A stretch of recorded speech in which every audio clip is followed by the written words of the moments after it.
Last exercise में जो हमने देखा था डेफिनेट इंटीग्रल से रिलेटेड हमने सारे क्वेश्चन कर लिए वैसे देखा जाए तो, ठीक है। अब क्या है कि डेफिनेट इंटीग्रल में जो हमको लिमिट्स दे दी जाती है उन लिमिट्स को हम अप्लाई करते हैं और लिमिट्स को अप्लाई करने के बाद जो हमें सॉल्यूशन मिलता है वो लेके आते हैं। कभी कभी क्या होता है किसी क्वेश्चन में वो सॉल्यूशन काफ़ी लेंथी हो जाता है, तब ऐसी कंडीशन में क्या हुआ कि जो हमारे डेफिनेट इंटीग्रल्स हैं उसके लिए उन्होंने क्या कर दिया, कुछ प्रॉपर्टीज़ भी दे दी। तो इन कुछ प्रॉपर्टीज़ को हमें देखना है कि फर्स्ट प्रॉपर्टी हमारी क्या बताती है हमको। So some properties for definite integrals. First property is if a limit a to b and integrate b function fx with respect to x, okay x के रिस्पेक्ट में हम क्या कर रहे हैं, इसको इंटीग्रेट कर रहे हैं। तो क्या बच्चों मैं यहां पे x को t कंसीडर कर सकता हूं, और जब मैंने x को t कंसीडर किया तो dx इक्वल क्या मिला हमको, dt। और जब मुझे dx इक्वल dt मिला तो मैंने क्या किया, मैंने इसमें वैल्यू पुट कर दी। तो मैंने देखा कि ft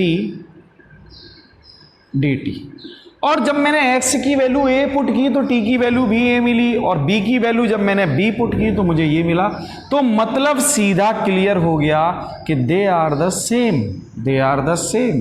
so fx a to b dx equal a to b ft dt. It means we change the variable. We can change the variable of given function. ठीक है, क्लियर हो गया होगा। अच्छा, सेकेंड प्रॉपर्टी क्या होगी? सेकेंड प्रॉपर्टी हमको कहती है fx a to b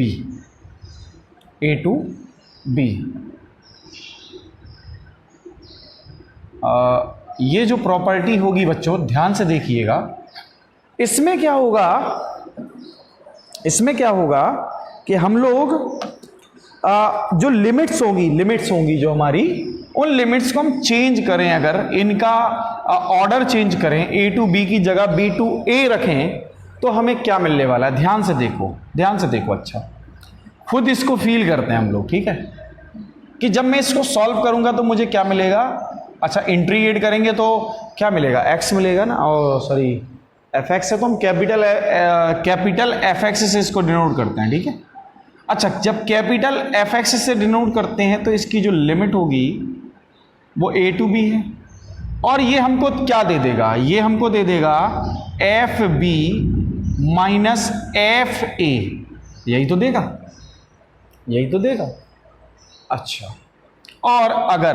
और अगर हम इसको क्या लिखते हैं, b to a, और अब इसको सॉल्व करते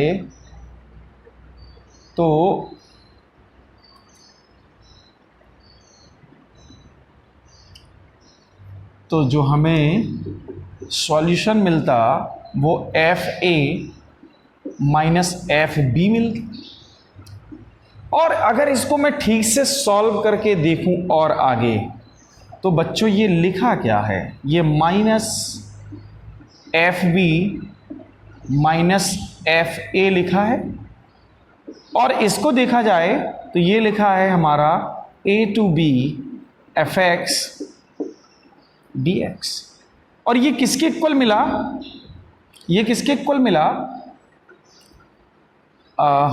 b to a, b to a fx dx के इक्वल है ना।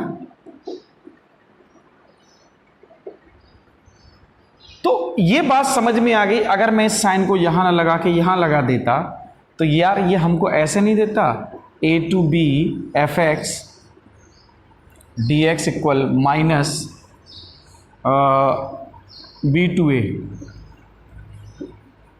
एफ एक्स डी एक्स, ये हमारी सेकंड प्रॉपर्टी हो गई। तो इसमें अभी फर्स्ट और सेकंड में अगर कोई डाउट है तो आप बताएं।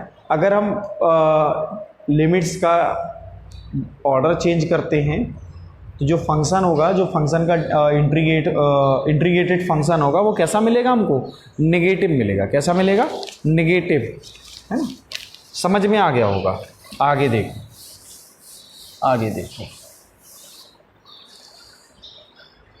थर्ड,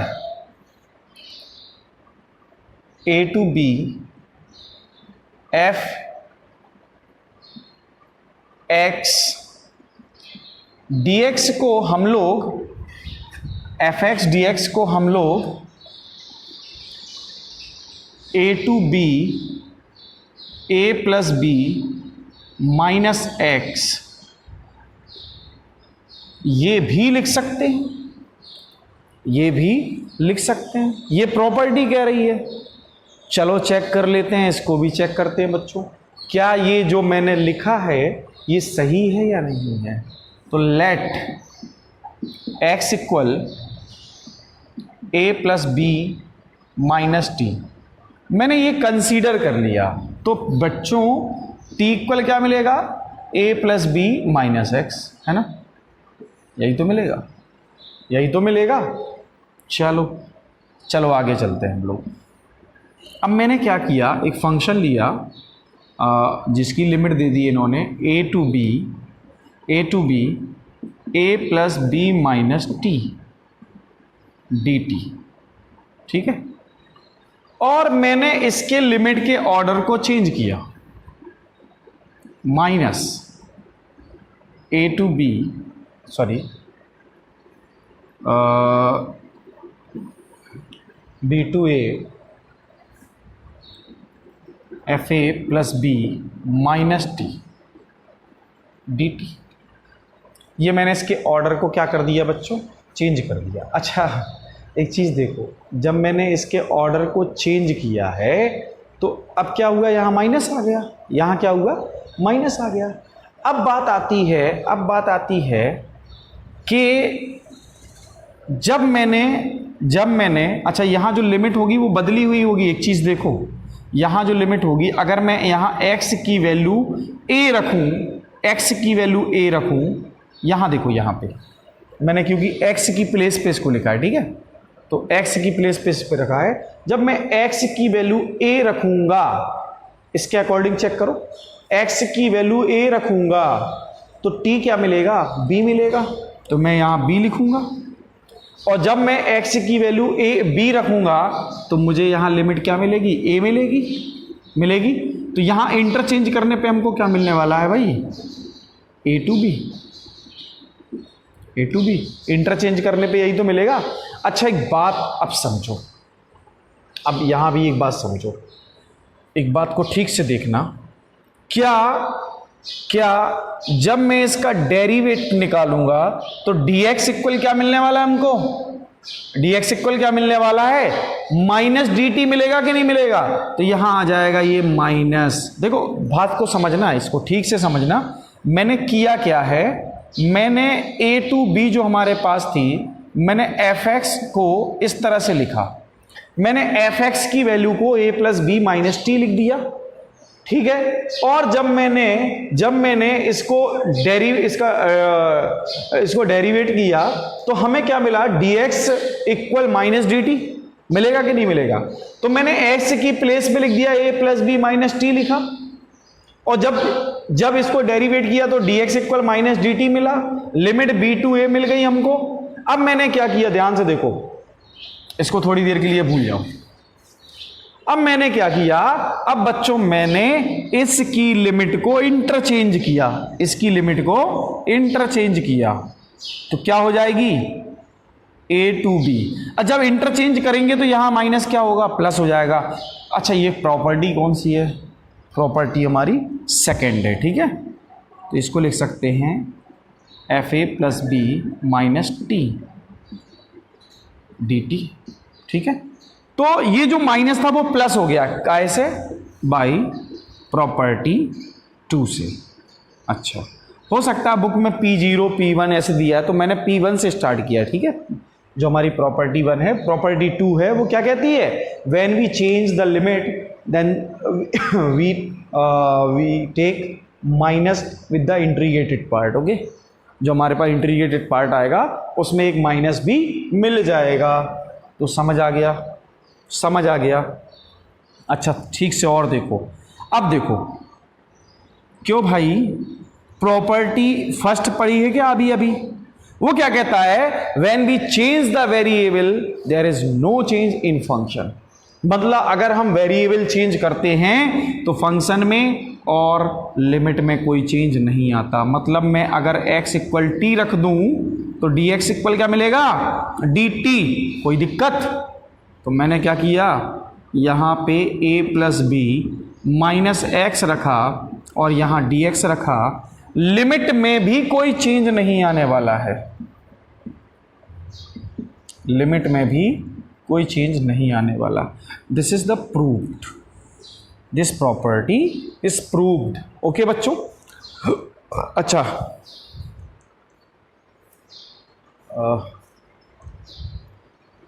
देखिएगा आगे, देखो आगे देखो थोड़ा सा। अब क्या करना होगा, समझ में आया? समझ में ये आया होगा कि मैंने जब ये fx इक्वल ये लिया तो मुझे ये प्रूव करना है, ठीक है। ये प्रॉपर्टी इसके इक्वल होती है, कैसे प्रूव किया भाई? मैंने x को x a plus B minus t ले लिया, ठीक है। तो फिर t इक्वल क्या होगा, a plus B minus x होगा। अच्छा, फिर मैंने क्या किया कि जब मैंने x की जगह पे a plus B minus t put किया तो भाई इसका जो डेरिवेटिव होगा वो क्या होगा, dx equal minus d T देगा कि नहीं देगा? तो भाई मैं dx की जगह dt पुट करना होगा तो वहां आ जाएगा माइनस। अब बात आती है लिमिट की। लिमिट की क्या, जब मैंने x की वैल्यू a रखी तो मुझे t इक्वल क्या मिला, b। मतलब लोअर लिमिट रखने पे मुझे b मिला तो मैंने b लिख दिया, लोअर लिमिट। जब मैंने अपर लिमिट की वैल्यू रखी b तो मुझे क्या मिला, a, तो मैंने अपर लिमिट फिर a रख दी। अब मैंने मुझे पता है कि जो फर्स्ट प्रॉपर्टी है उसमें क्या होता है, लिमिट को इंटरचेंज करेंगे तो माइनस साइन आ जाता है। तो यहां तो ऑलरेडी एक माइनस पहले से है, तो ये माइनस माइनस क्या हो जाएगा बच्चों, प्लस हो जाएगा। माइनस माइनस क्या हो जाएगा, प्लस हो जाएगा। अच्छा, अब मैंने क्या किया, फर्स्ट प्रॉपर्टी पे पहुंचा। फर्स्ट प्रॉपर्टी क्या कहती है हमको, फर्स्ट प्रॉपर्टी कहती है कि अगर मैं किसी वेरिएबल को इंटरचेंज करता हूं दूसरे वेरिएबल से तो उस पूरे फंक्शन में कोई चेंज नहीं आता। देख लो आया क्या? तो ये थर्ड प्रॉपर्टी भी हमारी क्या हो गई बच्चों, प्रूव हो गई, ठीक है। अब आते हैं फोर्थ पे, तो ये हम इसको P3 लिख सकते हैं बच्चों, ठीक है, ये P3 है, ठीक है। चलो अब फोर्थ पे आते हैं हम लोग। अच्छा, एक बात बताओ कि अगर प्रॉपर्टी में P4 की बात कर रहा हूं मैं, P4 मैं इसको 0 से a कर दूं और इसको 0 से a कर दूं तो ये भी तो क्या होगा, 0 प्लस a हो जाएगा। फाइनली हमें क्या मिलने वाला है, फाइनली हमें ये मिलने वाला है a माइनस एक्स, है ना, a माइनस एक्स हम इसको लिख सकते हैं, ठीक है। तो इसको भी तो हम ऐसे ही प्रूव कर सकते हैं जैसे जस्ट अभी मैंने P3 को प्रूव किया, वैसे ही प्रूव कर सकते हैं। तो इसको आप खुद कीजिएगा, ठीक है। ये प्रॉपर्टी है लर्न, लेकिन आपको 7 प्रॉपर्टी करनी है या 8 प्रॉपर्टी है जो, तो लर्न सारी करनी है, छोड़नी एक भी नहीं है, ठीक है बच्चों। तो ये P4 है हमारी। इसके बाद चलते हैं हम लोग P5 पे। प्रॉपर्टी नंबर 5, प्रॉपर्टी नंबर 5 क्या कहती है? प्रॉपर्टी नंबर 5, प्रॉपर्टी नंबर 5 कहती है कि हाँ, अच्छा एक और इसमें क्या हम इसको जो प्रॉपर्टी 4 किया है क्या उस प्रॉपर्टी को हम 5 कह सकते हैं? जो प्रॉपर्टी 4 है उसको प्रॉपर्टी 5 कह सकते हैं, और जो प्रॉपर्टी 3 थी वो 4 है, क्योंकि इन्होंने प्रॉपर्टी नंबर जो 3 दी है वो दी है क्या, ए टू बी एफ एक्स को हम ब्रेक करके भी लिख सकते हैं। मीन्स अगर हम ए टू सी कोई लिमिट ले लेते हैं फंक्शन के लिए तो हम दूसरी limit c to final b तक जाएंगे। अब इसको थोड़ा समझ लेते हैं ये क्या है, ठीक है ठीक है। अच्छा आप कुछ नहीं है, ऑर्डर बदल लीजिए, ये थर्ड है हमारी, जो सबसे पहले लिखाई वो फर्स्ट है, ये सेकंड है, ये थर्ड है, जो अभी अभी मैंने प्रूफ की है वो हमारी फोर्थ है, और जो हमारी a minus x D x है वो हमारी फिफ्थ प्रॉपर्टी है, ठीक है बच्चों। अच्छा इस प्रॉपर्टी को हम क्या देखें सही लिखा है या नहीं लिखा है। तो बच्चों एक बात बताओ, इसको क्या लिख सकते हैं हम, इसको हम क्या लिख सकते हैं, f c minus f a, हाँ या ना। और इसको क्या लिख सकते हैं, इसको क्या लिख सकते हैं, f b minus f c. और ये दोनों क्या हो गए कैंसिल, ये दोनों क्या हो गए कैंसिल। और ये क्या है, f b minus f a. अच्छा ये क्या है, ये दोनों आखिर हैं क्या, ये बच्चों हमारे ए टू बी फंक्शन की डेफिनेशन नहीं है। जो हमने ए टू बी को इंटीग्रेट किया तो ये यही नहीं है, इसका इंटीग्रेशन ये नहीं है। तो मैंने इसको सॉल्व करके ये लेके आया ना, मैं इसको लेके आया ना, तो समझ में आ गया होगा कि this is the way of solving the integration when limits is breakable. मतलब जहां लिमिट हमारी टूट सकती है उसको हम इस तरीके से सॉल्व कर सकते हैं। ओके ओके, नेक्स्ट चलते हैं हम लोग। प्रॉपर्टी नंबर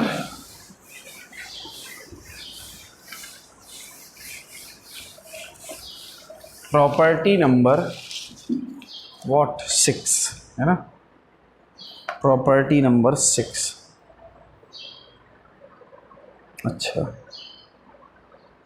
अच्छा अभी मैं सारी प्रॉपर्टी लिख दे रहा हूँ, ठीक है। जो P1 है वो क्या देती है,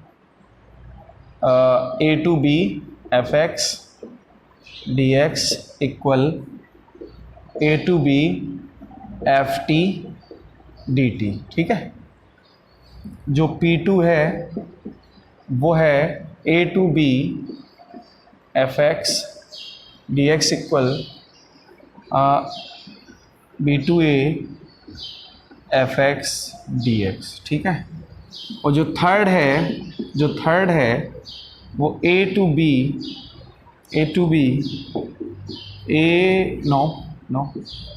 F x equal a to c f x plus c to B F x and with d x, okay ठीक है। अच्छा P4 क्या दे देगी हमको, P4 दे देगी a to b a plus B minus x D x, या यहाँ एफ एक्स ही रहने दो, f x equal a to b a plus B minus x D x, ठीक है, ये लिखा जा सकता है। अच्छा P5 क्या होगी, P5 होगी हमारी ए ज़ीरो टू बी या ज़ीरो टू ए लिख सकते हैं बच्चों, वो zero to a minus x f x D x हो जाएगा, ठीक है, ये हो जाएगा हमारा। ये हमारे पास 5 प्रॉपर्टी आ गई, ठीक है। अब इसके बाद हमें क्या करना है, 6th प्रॉपर्टी पे जाना है। तो 6th प्रॉपर्टी क्या होगी, 6th प्रॉपर्टी क्या होगी ये समझो, 0 to 2a एफ एक्स। तो बच्चों इसको क्या किया जा सकता है, इस प्रॉपर्टी में हम लोग जनरली 0 to 2a एफ, अच्छा 0 to a fx plus 0 to 2a 2a minus x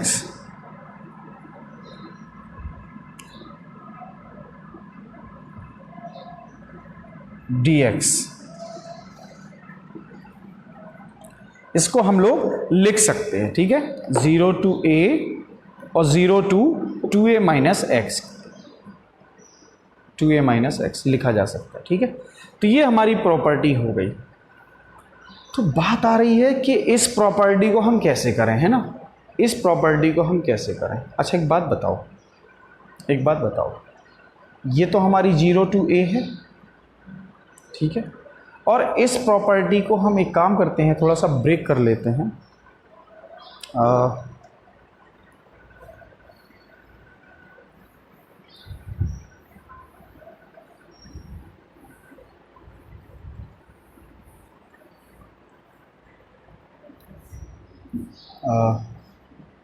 0 to 2a fx dx equal 0 to a fx dx। अच्छा तो इसमें देखें आप, ये प्रॉपर्टी हमको प्रूव करनी है। अच्छा एक बात बताओ, क्या मैं f0 to a को ऐसे भी लिख सकता हूं क्या?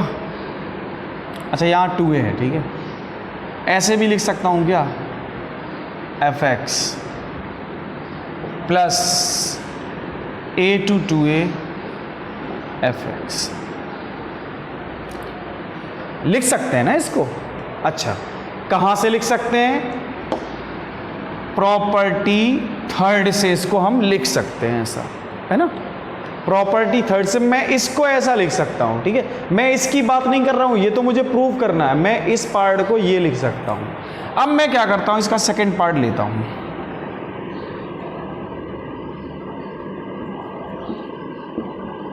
और मैं इसको ठीक से देखो, क्या मैं यहां पे x equal 2a minus T को पुट कर सकता हूं?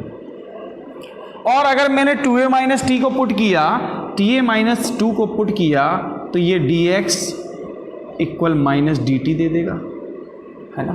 और मैं अगर इस लिमिट को पुट करना चाह रहा हूं, इस लिमिट को, किसको? इसको, तो जब मैं इसमें a पुट करूंगा, x इक्वल a होगा, तब t इक्वल क्या देगा? a।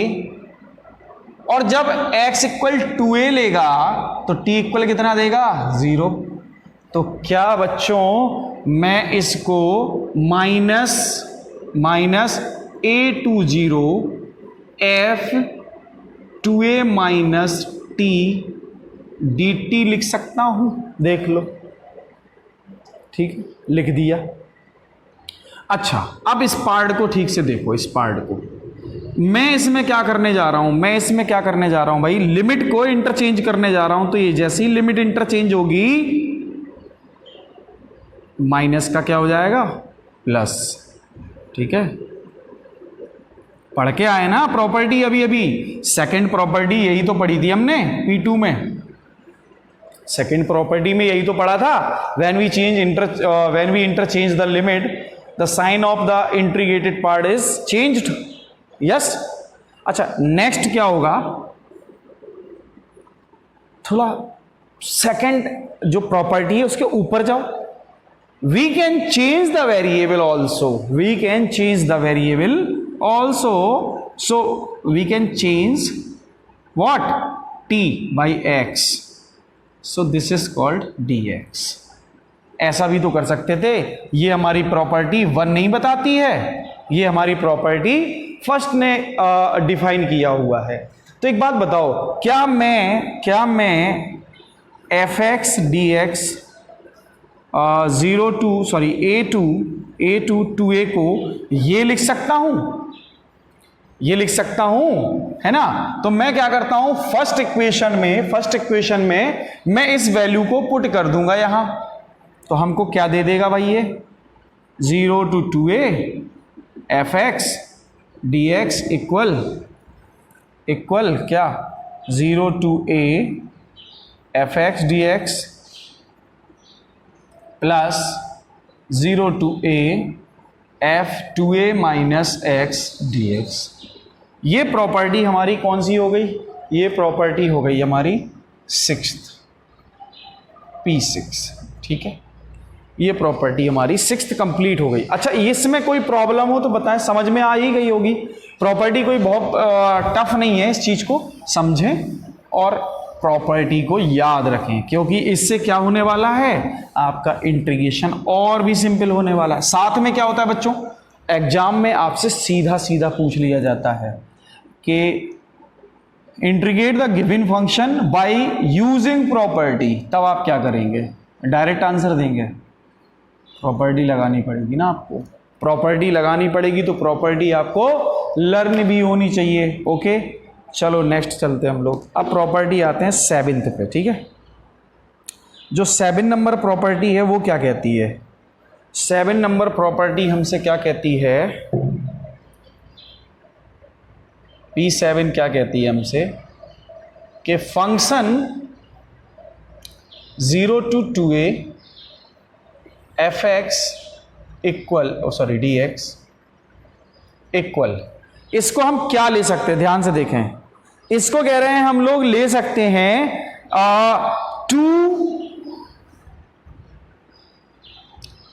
0 to a fx, और ये हम कब ले सकते हैं? ये हम कब ले सकते हैं? when fx equal f2a minus x, मतलब अगर फंक्शन fx जो है वो f2a माइनस x के इक्वल मिल जाता है तो इसकी वैल्यू ये होगी। अच्छा सोचो ना, थोड़ा सा सोचो ना, लास्ट प्रॉपर्टी में इसको मैंने क्या लिखा था? 0 to a fx, फिर 0 to a 2a minus x dx। अच्छा एक बात बताओ ना, जब मैं अगर इसको इस पार्ट को मैं यही लिख दूंगा तो यही तो मिलेगा दोबारा, और जब दोबारा मिलेगा तो हम क्या लिख सकते हैं? 0 to a function integration of function fx, है ना? इसी का तो डबल मिलेगा, इसी का तो डबल मिलेगा। अगर मैं यहां पे x लिख दूं तो क्या मिलेगा? 2fx। हाँ या ना? हाँ या ना? मिला ना? वही तो समझ में आ गया वो। हाँ, अगर, लेकिन दूसरी चीज समझो, दूसरी चीज समझो, लेकिन अगर fx equal minus function of 2a minus x मिल गया तो क्या होगा? तो फिर ये पूरा का पूरा हमें क्या दे देगा? 0 दे देगा भाई, 0 दे देगा। चेक कर लो इसको, पुरानी प्रॉपर्टी में रख के चेक कर लो। तो ये हमारी 7th प्रॉपर्टी भी हो गई। अब आते हैं हम लोग 8th प्रॉपर्टी में। अच्छा, एक होता है इवन फंक्शन, एक होता है ऑड फंक्शन। इवन फंक्शन क्या? When f minus x equal to fx, then it is called even function. और when minus x equal to minus f minus x equal to minus fx, then this is called odd function, even function।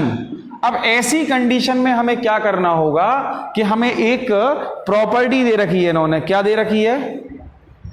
-a to a fx और -a to a fx, इन दोनों की value जब odd होगा तो क्या होगी और जब इवन होगा तो क्या होगी? ध्यान से देखें, ये होगा fx 0 to a dx, ठीक है, और ये होगा हमारा 0, ये क्या होगा? 0 होगा। तो ये पूरी प्रॉपर्टी हमारी कितनी हो गई? 8 हो गई। इन सारी 8 प्रॉपर्टी को आपको लर्न करना होगा, समझना होगा, याद रखना होगा। कब तक? जब तक एग्जाम खत्म नहीं हो जाता तब तक। अगर प्रॉपर्टी भूले तो एक 4 नंबर का क्वेश्चन गया, है ना, 6 नंबर भी जा सकते हैं।